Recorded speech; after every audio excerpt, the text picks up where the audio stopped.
இறைவன் அழைக்கின்றார், இனிதே அழைக்கின்றார். துன்பமில்லை, துயரமில்லை, இறைவனின் உறவினிலே வாழ்வுண்டு, வழியுண்டு, இறைவனின் துணையினிலே. இறைவனின் பணியில் இணைந்திட வருவோம், இறைவன் அழைக்கின்றார், இனிதே அழைக்கின்றார்.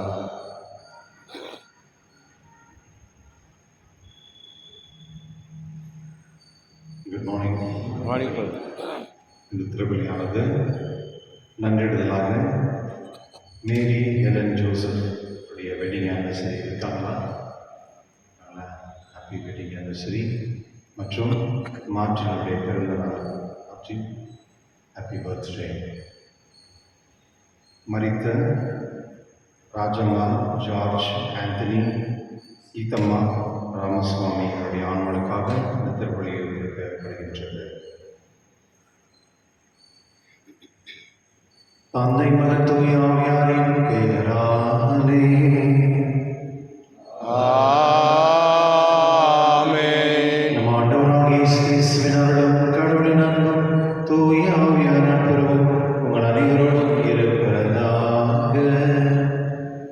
உம் ஆன்மாவோடும் இருப்பதாக. சகோதர சகோதரி, தூய மறை நிகழ்வுகளை கொண்டாட நாம் தகுதி பெறும் பொருட்டு நம் பாவங்களை ஏற்றுக்கொள்வோம்.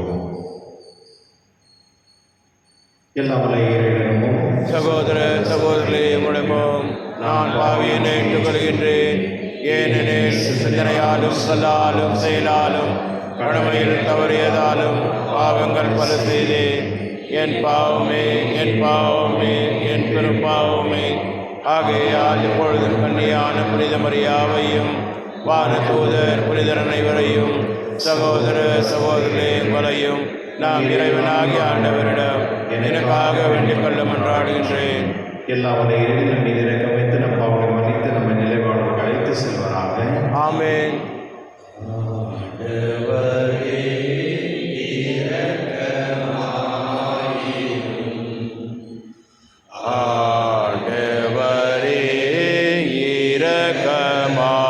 இரக்கமாயிரும்.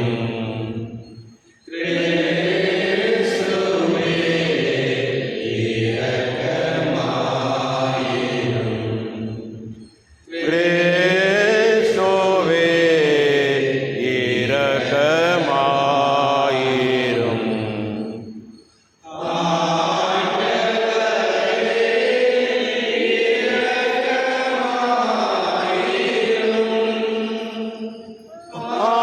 ஆண்டவரே இரக்கமாயிரும். மன்றாடுவோமாக. என்றென்றும் உள்ள இறைவா, மீண்டும் மீண்டும் நாங்கள் கொண்டாடும் பாஸ்கா விழாவை உமக்கு அர்ப்பணிக்கப்பட்ட மக்களின் நம்பிக்கை நீர் தூண்டுகின்றீர். நீர் வழியாக இவர்களை பெருக்குகின்றீர். இவ்வாறு திருமுழுக்கினால் நாங்கள் கழுவப்பட்டதையும் தூய ஆவியாரால் நாங்கள் புது பிறப்பு அடைந்துள்ளதையும் இரத்தத்தால் நாங்கள் மீட்கப்பட்டதையும் நாங்கள் சரியான முறையில் அறிந்து புரிந்து கொள்ள செய்கிறாக. உம்முடைய தூய ஆவியார் ஒன்றிப்பில் இறைவனாக என்றென்று வாழ்ந்து ஆட்சி செய்கின்ற ஆண்டவரும் உம் திருமகனாக இயேசு கிறிஸ்து வழியாக உம்மை மன்றாடுகின்றோம். ஆமென்.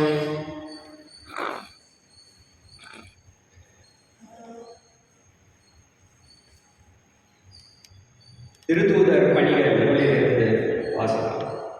அந்நாட்களில் விடுதலை பெற்ற சீடர்கள் தங்களை சேர்ந்தவர்களிடம் வந்து தலைமை குருக்களும் மூப்பர்களும் தங்களுக்கு கூறிய யாவற்றையும் அறிவித்தார்கள். இவற்றை கேட்ட யாவரும் ஒரே மனதுடன் தங்கள் குரலை கடவுள்பால் எழுப்பி பின்வருமாறு மன்றாடினர். ஆண்டவரே, விண்ணுலகையும் மண்ணுலகையும் கடலையும் அவற்றில் உள்ள அனைத்தையும் படைத்தவர் நீரே. எங்கள் தந்தையும் ஊழியருமாகிய தாவீது வாயிலாக தூய ஆவி மூலம் வேற்றினத்தார் சீறி எழுவதே, மக்களினங்கள் வீணாக சூழ்ச்சி செய்வதே, பூவுலகின் அரசர்களும் தலைவர்களும் ஆண்டவருக்கும் அவர் தம் மெசியாவுக்கும் எதிராக அணிவகுத்து நின்றனர் என்று உரைத்தீர்.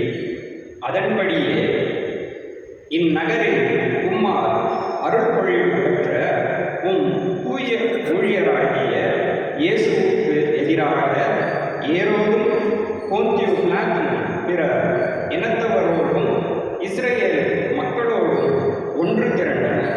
உமது கைவண்ணனையும் உமது திட்டமும் முன்குறித்த அனைத்தையும் அவர்கள் செய்து முடித்தனர். இப்போது கூட ஆண்டவரை அவர்கள் அச்சுறுத்துவதை பாரும். அடியார் முழு துணிவுடன் உமது வார்த்தைகளை எடுத்து கூற அருள்தார். உமது தூய ஊழியர் இயேசுவின் பெயரால் உமது கையை நீட்டி நோயுற்றோருக்கு நலமழியும், அடையாளங்களும் அருஞ்செயல்களும் நடைபெற செய்யும். இவ்வாறு மன்றாடியவுடன் அவர்கள் கூடியிருந்த இடம் அதிர்ந்தது. அவர்கள் அனைவரும் தூய ஆவியால் ஆட்கொள்ளப்பட்டவர்களாய் கடவுளின் வார்த்தைகளை துணிவுடன் எடுத்து கூறினர். ஆண்டவரின் அருள் வாழ்க்கு. இறைவாக்கு நன்றி. பதிலுரை பாட பல்லவி. ஆண்டவரே, உம்மிடம் அடைக்கலம் புகுவோர் அனைவரும் பேறு பெற்றோர். ஆண்டவரே, உம்மிடம் அடைக்கலம் புகுவோர் அனைவரும் பேறு பெற்றோர். வேற்றினத்தார் சீறி எழுவதே, மக்களினங்கள் வீணாக சூழ்ச்சி செய்வதே, ஆண்டவருக்கும் அவர் தாம் அருள்பொழிவு பெற்றவருக்கும் எதிராக பூவுலகின் அரசர்கள் அணிவகுத்து நின்றார்கள். ஆழ்வோர் ஒன்று கூடி சதி செய்கின்றார்கள். அவர்கள் கூட்டிய தலைகளை தகர்ப்போம், அவர்கள் வைத்த கண்ணிகளை நம்மிடமிருந்து அறுத்தெறிவோம் என்கின்றார்கள். ஆண்டவரே, உம்மிடம் அடைக்கலம் புகுவோர் அனைவரும் பேறு பெற்றோர். விண்ணுலகில் வீற்றிருப்பவர் எள்ளி நகைக்கின்றார். என் தலைவர் அவர்களை பார்த்து ஏளனம் செய்கின்றார். அவர் சினமுற்று அவர்களை விரட்டுகின்றார். கடும் சினத்தால் அவர்களை கலங்கடிக்கின்றார். என் திருமலையாகிய சீயோனில் நானே என் அரசரை திருநிலைப்படுத்தினேன். ஆண்டவரே, உம்மிடம் அடைக்கலம் புகுவோர் அனைவரும் பேறு பெற்றோர். ஆண்டவர் ஆணையிட்டு உரைத்ததை நான் அறிவிக்கின்றேன். நீர் என் மைந்தர், இன்று நான் உம்மை பெற்றெடுத்தேன். நீர் விரும்புவதை என்னிடம் கேளும். பிற நாடுகளை உமக்கு உரிமை சொத்தாக்குவேன். பூவுலகை அதன் கடையேறினவரை உமக்கு உடமையாக்குவேன். இரும்பு கோலால் நீர் அவர்களை தாக்குவீர். குயவன் கலத்தை போல் அவர்களை ஒருக்குவீர். ஆண்டவரே, உம்மிடம் அடைக்கலம் புகுவோர் அனைவரும் பேறு பெற்றோர்.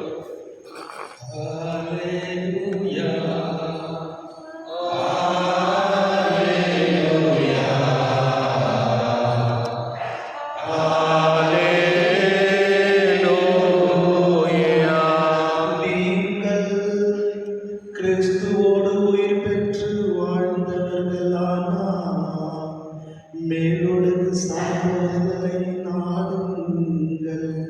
அங்கு கிறிஸ்து கடவுளின் வலப்பக்கத்தில் அமர்ந்திருக்கிறார். அல்லேலூயா. ஹல்லேலூயா. ஹல்லேலூயா.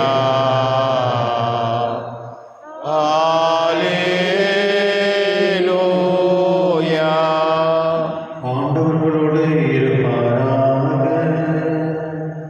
ஓம் ஆன்மாவோடும்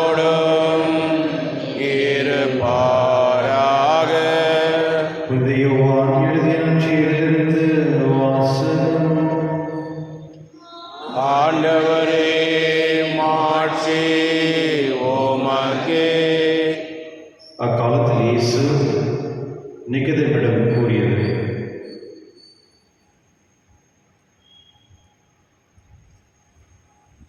அக்காலத்தில் பரிசேயர் ஒருவர் இருந்தார். அவர் பெயர் நிகதேம். அவர் யூத தலைவர்களுள் ஒருவர்.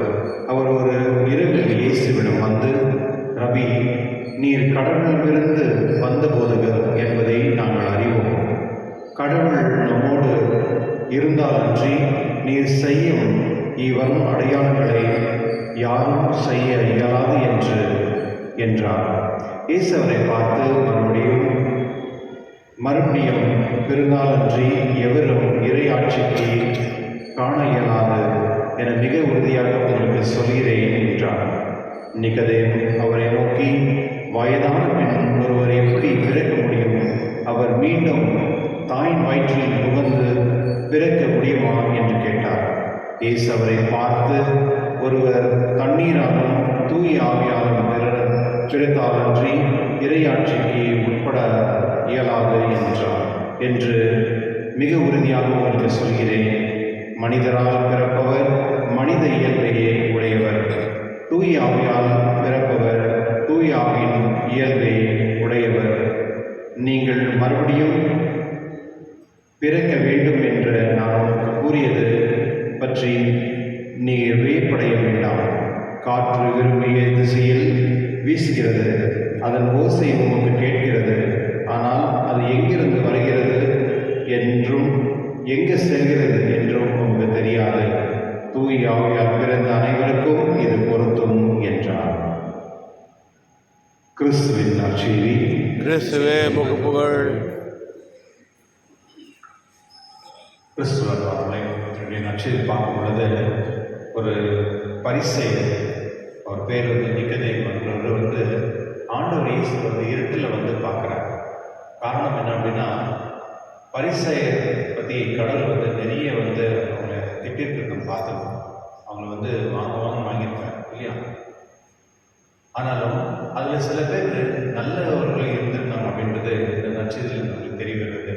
ஆனால் இந்த நிகதம் அவர் இருட்டில் வர்றார். அதாவது பகலில் வந்தார்னா யாருக்கும் தெரிஞ்சிடாததுனால இருட்டில் ஆண்டவரை போய் சந்திக்கிறார்.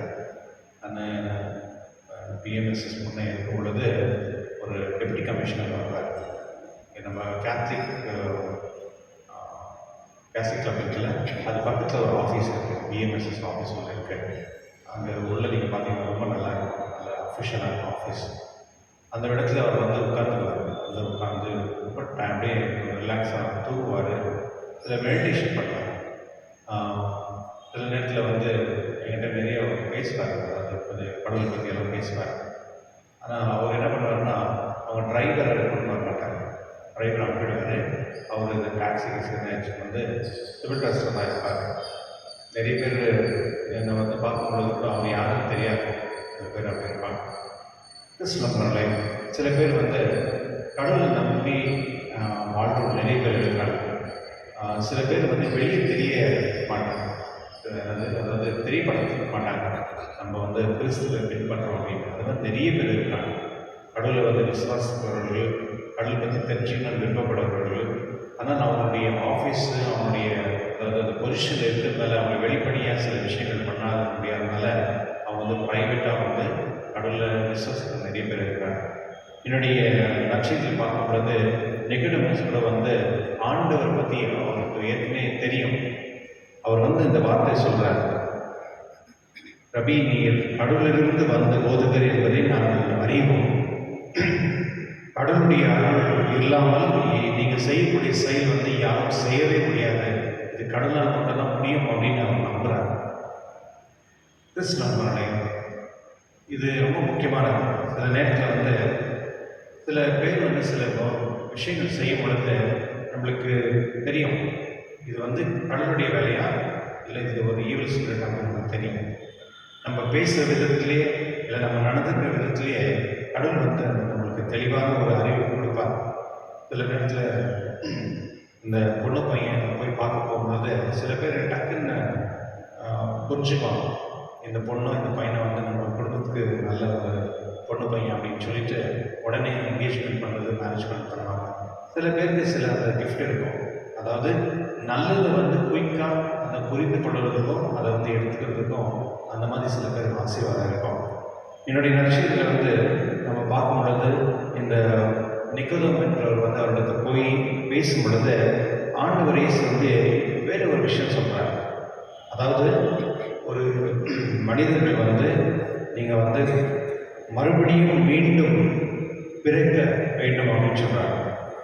அந்த மீண்டும் பிறக்கிறதுனால தான் இறை ஆட்சி செல்ல முடியும் அப்படின்னு. இந்த குழப்பம் என்ன அப்படின்னா, மீண்டும் பிறக்கணும் எப்படி? அப்போ அம்மாவுடைய வயிற்றில் போயிட்டு மறுபடியும் பிறக்க முடியுமா வயசாகும் அப்படின்னு அந்த குழப்பத்தில் இருக்கிறது. அந்த சமயத்தை அவர் வந்து சொல்கிறார், ஒருவர் தண்ணீராலும் தூய ஆவியாலும் பிறந்தாலன்றி இறை ஆட்சிக்கு உட்பட இயலாது என்று மிக உறுதியாக உங்களுக்கு சொல்கிறேன் அப்படின்னு சொல்கிறார். இதனுடைய அர்த்தம் என்ன அப்படின்னா, ஒருவர் மனிதனும் உலகத்தில் பிறந்த பிறகு அவர்கள் ஞானஸ்தானம் பெற்றவர்களாக இருந்தால் மட்டும்தான் அவரோட இறை ஆட்சிக்கு போக முடியும் அப்படின்னு தெளிவாக இங்கே சொல்கிறார். அதுலேயும் அவர் குழப்பத்தில் இருக்கும் பொழுது பிறப்பவர் மனித இயலால் உடையவர் ரொம்ப தெளிவாக சொல்லியிருக்காங்க. பிறப்பவர்கள் அனைவரும் மனித இயல், அதாவது மனித தன்மையத்தோடு வாழ்கிறாங்க, பிறக்கிறாங்க. ஆனால் தூய ஆவியால் பிறப்பவர் தூய ஆவியின் இயல்பை உடையவர். நீங்கள் மறுபடியும் பிறக்க வேண்டும் என்று நான் உமக்கு கூறியதை பற்றி நீங்கள் வேட்பப்பட வேண்டும் அப்படின்னு சொல்கிறார். அதாவது நீங்கள் பரிசுத்த ஆவியால் வந்து நீங்கள் பிறக்க வேண்டும், அது பிறந்தால்தான் உங்களுக்கு மோட்சம் அப்படின்ட்டு அந்த இறை ஆட்சி அப்படின்றது கடவுள் சொல்கிறார். அப்போது உலகத்தில் பிறந்த ஒரு மனிதனும் ஞானஸ்தானம் பெற வேண்டும். அந்த ஞானஸ்தானம் பெறலை அப்படின்னா அவர்கள் வந்து இறை ஆட்சியில் பங்கு கிடையாதுன்றது ரொம்ப தெளிவாக கடவுள் வந்து இந்த வார்த்தையை வந்து சொல்கிறார். ஆகையினால் தான் நம்ம வந்து கடவுள் பற்றியும் மற்றவர்களுடைய இறை ஆட்சி பற்றி மற்றவர்களுக்கு போய் நம்ம சேர்க்க வேண்டிய நம்ம கடமையில் இருக்கிறோம்.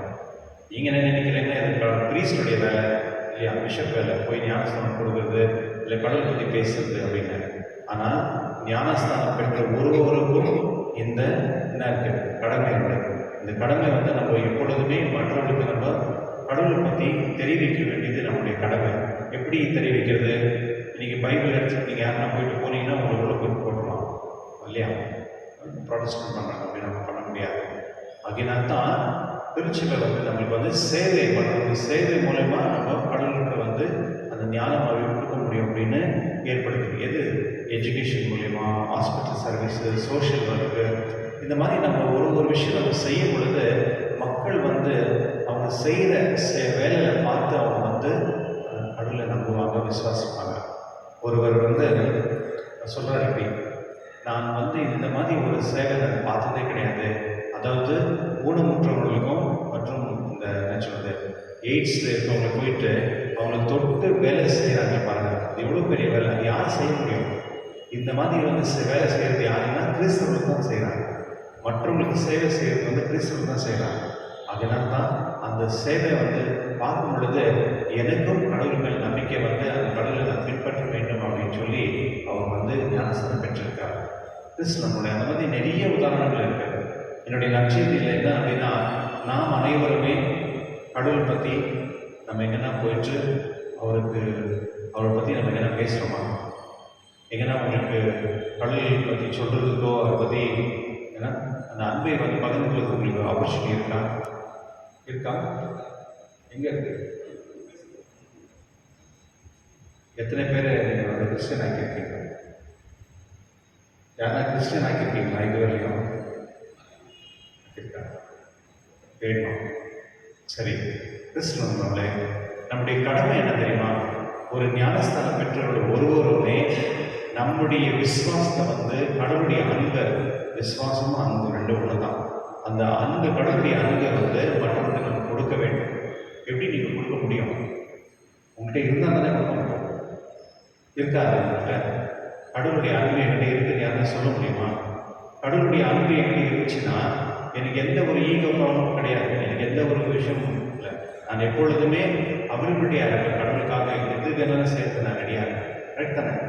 அப்போது நான் என்னுடைய லைஃப் மட்டும் பார்க்காம கடவுளுடைய வேலையை நான் செய்வேன். கடவுளுடைய வார்த்தையும் கடவுளுடைய அன்பையும் நான் மற்றவங்களுக்கு பகிர்ந்து கொடுத்து அவர்களையும் விசுவாசத்தை நான் கொண்டு வரேன். இதுதான் நான் என்னுடைய வேலை. ஒரு ஞானஸ்தானம் பெற்றவர்களும் பரிசுத்தாவை பெற்றவர்களும் இது பொறுத்து தான் நாம் செய்ய வேண்டும் என்று விசேஷமாக கடவுள் நாம் ஜெபிப்போம். இறைவா, நான் எப்பொழுதுமே இந்த ஞானத்தை பெற்ற நான் மற்றவர்களுக்கு இந்த ஞானத்தை கொடுத்து என்னை வாழ்க்கை மூலிமா மற்றவர்களுக்கு கடவுளுடைய அன்பை தெரிந்து கொள்ளவும் அதை தெரிவிக்கவும் தேவையான வரம் செய்து தாருடைய திருப்பி கொண்டாடும்.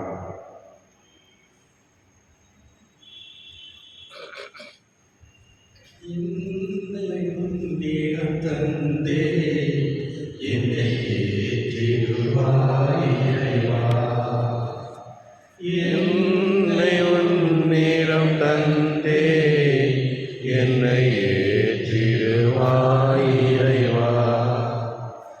இருப்பதெல்லாம் கொடுத்து விட்டே உன்னை போல் மாற்றிடுவாய். என்னை உம்மிடம் தந்தே என்னை ஏற்றிடுவாய் இறைவா. கொடுப்பதில் இன்பம் காண்கின்றே, கோடி சுகம் அதில் பெறுகின்றே. கொடுப்பதில் இன்பம் காண்கின்றே, கோடி சுகம் அதில் பெறுகின்றே. என்னிடத்தில் என்ன உண்டு எல்லாம் நீ தந்த கொடையாலே. அதை ஏற்றிடுவாய் இறைவா. என்னை உன்னிடம் தந்தே என்னை ஏற்றிடுவாய் இறைவா. சகோதரர்களே, மக்களும் திருவிழி என்ற தந்தையாரை ஏற்றதாகபடி செல்வீர்கள். ஆண்டவர் தமது பெயரின் புகழ்ச்சிக்காகவும் ஆட்சிக்காகவும் நமது நன்மைக்காகவும் புனித திராவை அனைத்து நலனுக்காகவும் உமது கையில் இருந்தவரை ஏற்றுக்கொள்வாராக. ஆண்டவரே, புது பிறப்பு அடைந்த உம் மக்களின் காணிக்கைகளை ஏற்றுக்கொள்ள உம்மை வேண்டுகின்றோம். அதனால் உமது பெயரை அறிக்கையிடுவதால் திருமுழுக்கினாலும் புதுப்பிக்க பெற்ற இவர்கள் இன்றும் என்றென்றும் உள்ள பெற்றினை பெற்றுக்கொள்வாராக. எங்கள் ஆண்டவராகிய இயேசு கிறிஸ்து வழியாக உம்மை மன்றாடுகின்றோம். ஆமென். ஆண்டவர் உங்களோடு இருப்பாராக. ஓம் ஆன்மாவோடும் இருப்பாராக. இது எங்களை மேலே எழுப்புங்கள். ஆண்டவரிடம் எழுப்பியுள்ளோம். நம் இறைவனாகிய ஆண்டவருக்கு நன்றி கூறுவோம். அது தகுதியும் நீதியும் மானது. ஆண்டவரை காதல் உயிர்ப்புகள் ஏற்பது எல்லாவற்றும் மேலாக எங்கள் பாஸ்கவர் கிறிஸ்து பலியான சிறப்பு நாளில் உம்மை இன்னும் மிகுதியாக வாழ்த்தி போற்றுவது நீயாகவே தகுதி நீதியுமாகும். எங்கள் கடமையும் மீட்புக்குரிய செயலுமாகும். ஏன் உலகின் பாவலை போக்கும் மெய்யான செம்மறி அவரே, எங்களது சாவை தமது சாவால் அளித்தவரும் தமது உயிர்ப்பினால் எங்கள் வாழ்வை புதுப்பித்தவரும் அவரே. ஆகவே பாஸ்க மகிழ்ச்சி பொங்க உலக மாந்தர் அனைவரும் கற்களிக்கின்றனர். அவ்வாறே ஆற்றல் இக்குவிக்கும் அதிகாரம் கொண்ட தூதர்களும் உமது மாட்சிமை புகழ்ந்து பாடி முடிவின்றி சொல்வதாவது. துயவர் துயவர் துயவர் வான்படைகளின் கடவுளாம் ஆண்டவர். விண்ணகமும் மண்ணகமும் உமது மாட்சியால் நிறைந்துள்ளன. உன்னதங்களிலே ஓசானா. ஆண்டவர் பெயரால் வருகின்றவர் ஆசீர் பெற்றவர். உன்னதங்களிலே ஓசானா. ஆண்டவரின் எளிமையான தூய்மையானத்துக்கு மூச்சு. ஆகவே உம்முடைய ஆவியை பொழிந்து காணிகளை தெளிவுபடுத்த உம்மை வேண்டுகின்றோம். இவ்வாறு எங்கள் ஆண்டவர் இயேசு கிறிஸ்து உடலும் இரத்தமாக நிற்கவே மாறுவாங்க. அவர் பாடுபட உள்ளங்களில் தம்மை கையெழுத்த போது அப்பத்தெடுத்து நன்றி செலுத்ததை விட்டு தம் சீடர்களுக்கு கூறியதாவது. அனைவரும் இதிலிருந்து பெற்று உண்ணுங்கள். ஏன் இது உங்களுக்காக கையெழுப்படும் என் உடல்.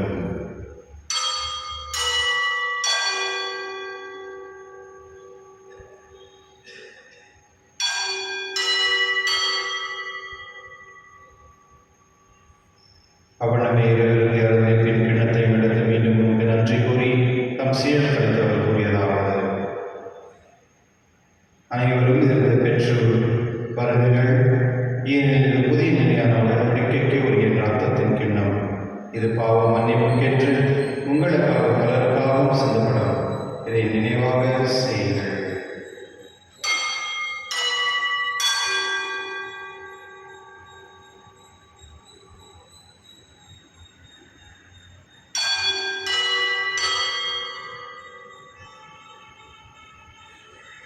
நம்பிக்கையின் மறைபொருள்.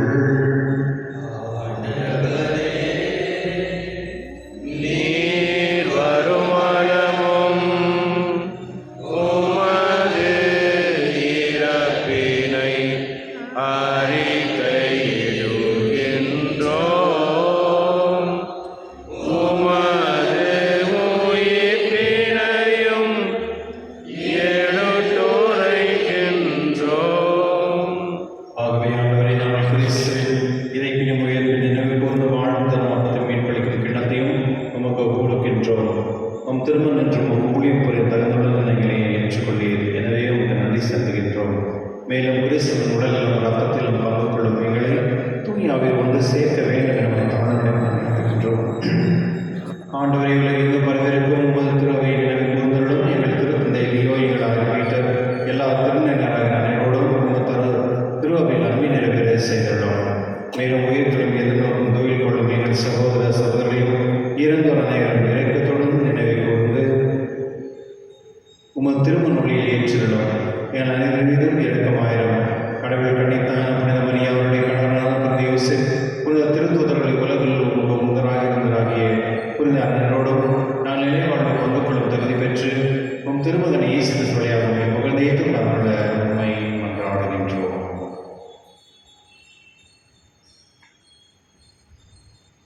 இவர் வழியாக இவரோடு இவரில் எல்லாம் வல்ல இறைவனாகிய தந்தையே, தூய ஆவியாரின் ஒன்றிப்பில் எல்லா புகழும் ஆட்சியும் என்றென்றும் உமக்கு உரியதே.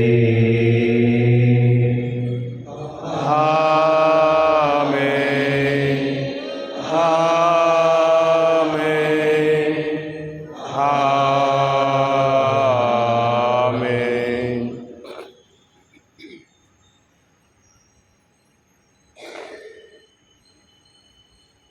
மீட்பரின் கட்டளையால் கற்பிக்கப்பட்ட இறை படிப்பு நாம் பயிற்சி பெற்று நாம் படித்து சொல்லுவோம். விண்ணுலகில் எங்கள் தந்தையே, உமது பெயர் தூயதென போற்று பெறுக, உமது ஆட்சி வருக, உமது திருவிழாம் விண்ணுலகில் நிறைவேறுவது போல மண்ணுலகிலும் நிறைவேறுக. எங்கள் அன்றாட உணவை இன்று எங்களுக்கு தாரும். எங்களுக்கு எதிராக குற்றம் செய்வோரை நாங்கள் மன்னிப்பது போல எங்கள் குற்றங்களை மன்னியும். எங்களை சோதனைக்கு உட்படுத்தாதேயும் தீமைகளை விடுவித்தருளும். ஆண்டவரே, தீமையிலிருந்து எங்களை விடுவித்து எங்கள் வாழ்நாளில் அமைதியும் கடமை கொண்டாடுகின்றோம். உமது இரக்கத்தின் உதவியாக நாங்கள் பாவத்திற்கு எப்பொழுது விடுதலை பெற்று யாரும் கலக்கமின்றி நலமாய் இருப்போமாக. நாங்கள் எதிர்நோக்கியிருக்க பேரின்பத்திற்காகவும் என் மீட்பராக இயேசு கிறிஸ்து வருகைக்காகவும் காத்திருக்கின்றோம். ஏனெனில் ஆட்சியும் வல்லமையும் ஆட்சியும் என்றென்றும் உமது. ஆண்டவரே, இயேசு கிறிஸ்துவை அமைதியை உங்களுக்கு விட்டு செல்கிறேன், அமைதியை உங்களுக்கு அளிக்கின்றேன். திருத்துதலுக்கு மனிதரே, எங்கள் பாவனை மாறாமல் உங்கள் திருவின் நம்பிக்கை கண்ணோக்கி உங்கள் திருவிழத்துக்கு ஏற்ப அதற்கு அமைதி ஒற்றுமை அளித்திருக்கிறார். என்றென்றும் ஆண்டு ஆட்சி செய்கின்றவர் நீரே. ஆமென். ஆண்டவருடைய அமைதி உங்களோடு என்றும் இருப்பதாக. ஆன்மாவோடும் இருப்பதாக. ஒருவரோடு அமைதியை பகிர்ந்து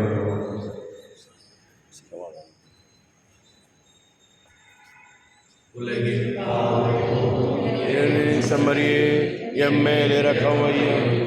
உலகின் பாவம் போக்கும் என் செம்மறியே, எம்மேல் இரக்கம் வையும். உலகின் பாவம் போக்கும் என் செம்மறியே, எமக்கு அமைதியருளும்.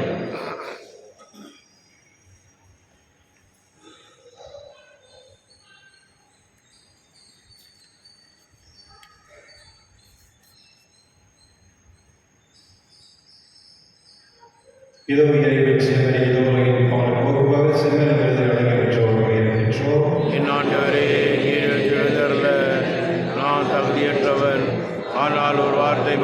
சொல்லியறலும் எனது ஆன்மா நலமுடையும்.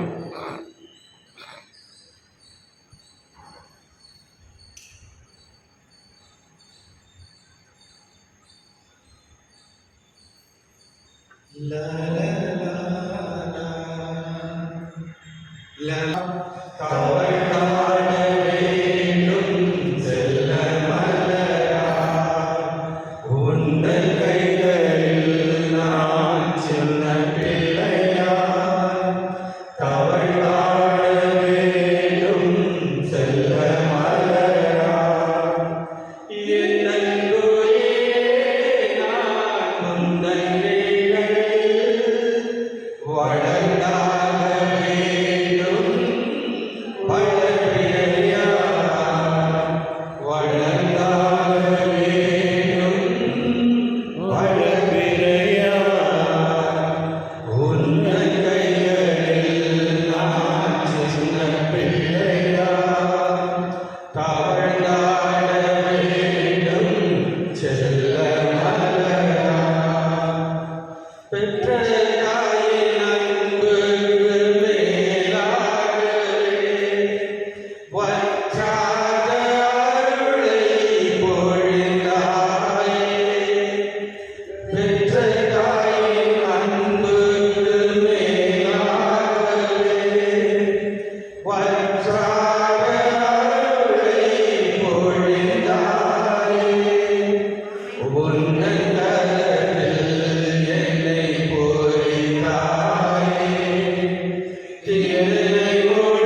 மன்றாடுவோமாக. எல்லாம் வல்ல இறைவா, பாஸ்கா அருளால் அருளடியத்தை நாங்கள் பெற்றுக்கொண்டுள்ள அதன் ஆற்றல் எங்களுடைய உள்ளங்களில் தொடர்ந்து நிலைத்திருக்க செய்கிறார். எங்கள் ஆண்டவராக இயேசு கிறிஸ்து வழியாக உம்மை மன்றாடுகின்றோம். ஆண்டவர் உங்களோடு இருப்பாராக. உம் ஆன்மாவோடும் இருப்பாராக. எல்லாம் வல்ல இறைவன் தந்தை, மகன், தூய ஆவியார் அனைவரும் ஆசீர்வதிப்பாராக. ஆமென். சென்று வாருங்கள், திருப்பலி நிறைவேறிற்று. இறைவனுக்கு நன்றி. உங்களுக்கு நன்றி. நான் மாட்டுக்கொண்டேன். தேங்க்யூ.